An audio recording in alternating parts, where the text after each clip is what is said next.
সম্প্রতি বিদ্রোহীদের হাত ধরে নতুন যুগ শুরু হলো সিরিয়ায়। তারা রোববার ৮ই ডিসেম্বর রাজধানী দামেস্ক নিয়ন্ত্রণে নিয়েছে বলে খবর জানিয়েছে বিভিন্ন আন্তর্জাতিক গণমাধ্যম। সে সঙ্গে বলা হয়েছে দেশটির প্রেসিডেন্ট বাশার আল আসাদ দামেস্ক ছেড়ে পালিয়েছেন অজ্ঞাত স্থানে।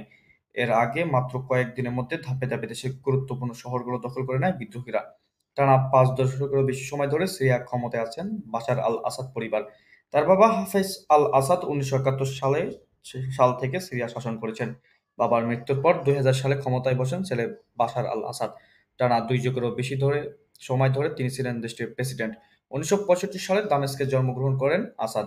রাজধানীর মেডিকেল স্কুল থেকে তিনি স্নাতক হয়ে চক্ষু বিদ্যায় বিশেষজ্ঞ জ্ঞান লাভের জন্য লন্ডনে লেখাপড়া করেন। কিন্তু তার ভাইয়ের মৃত্যুর পর অধ্যয়নরত অবস্থায় সিরিয়ায় ফিরে আসেন তিনি। আসাদের বাবার মৃত্যুর পর নিয়ম অনুযায়ী তার বড় ভাই বাশেল আল আসাদ ক্ষমতায় বসবেন, এটাই ছিল স্বাভাবিক।